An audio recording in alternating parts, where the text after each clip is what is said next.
आज पूरा दुनिया नया साल मना रहा है, लेकिन भारत के मूल निवासी बहुजन समाज के लिए आज का दिन महत्वपूर्ण इसलिए भी है कि आज के ही दिन 1818 को भारत के मूल निवासी 500 महारों ने 28,000 विदेशी पेशवाओं को धूल चटा दी थी।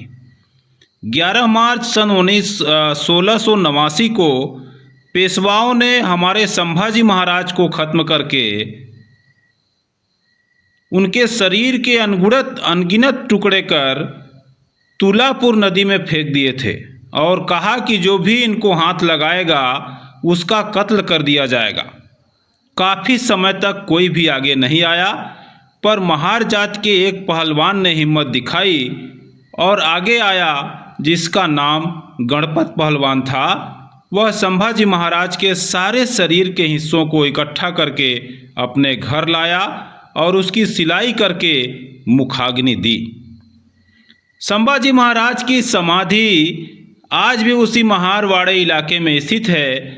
ये सूचना मिलते ही पेशवाओं ने गणपत महार पहलवान का सर कलम कर दिया और समूची महार जाति को दिन में गांव से बाहर निकलने पर पाबंदी लगा दी और कमर में झाड़ू और गले में मटका डालने का फरमान लागू कर दिया।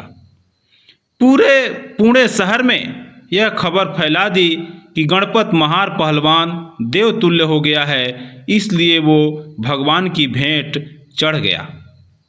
संभाजी महाराज की मृत्यु के बाद महार जाति के लोगों पर खूब अत्याचार हुए, जो इन पेशवाओं द्वारा किए जाने लगे।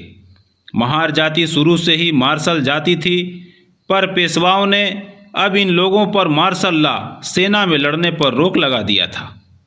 महार अब इनके जुल्म से तंग आ चुके थे और अपने स्वाभिमान और अधिकार के लिए खूनी आंदोलन करने के लिए आतुर थे।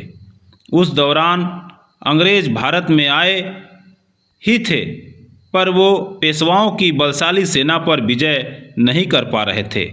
तभी महार जाति का एक नवयुवक सिद्ध नायक पेशवाओं से मिलने गया और कहने लगा कि वैसे तो हमारी अंग्रेज़ों की ओर से लड़ने की कोई इच्छा नहीं है, मगर तुम हमारे सारे अधिकार और सम्मान हमें दे दोगे तो हम अंग्रेज़ों को यहाँ से खदेड़ देंगे। इस पर पेशवाओं ने कहा कि तुम्हें कोई हक और अधिकार हम नहीं देंगे।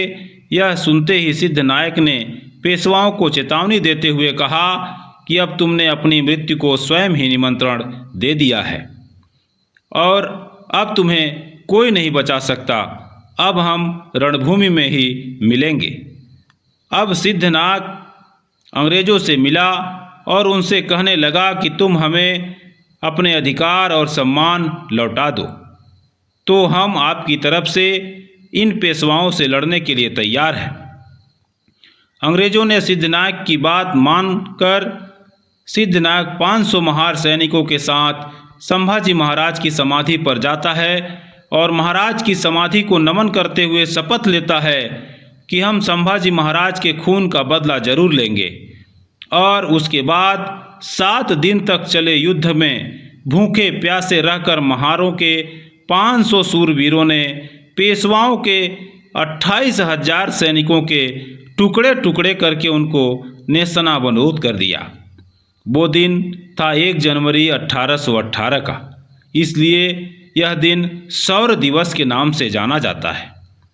स्वयं बाबा साहब डॉक्टर भीमराव अंबेडकर भी इन महान वीरों के लिए अपने अश्रु बहाए थे और प्रत्येक साल 1 जनवरी को बाबा साहब उन सूरवीर योद्धाओं को श्रद्धांजलि अर्पित करने के लिए भीमा कोरेगांव जाते थे।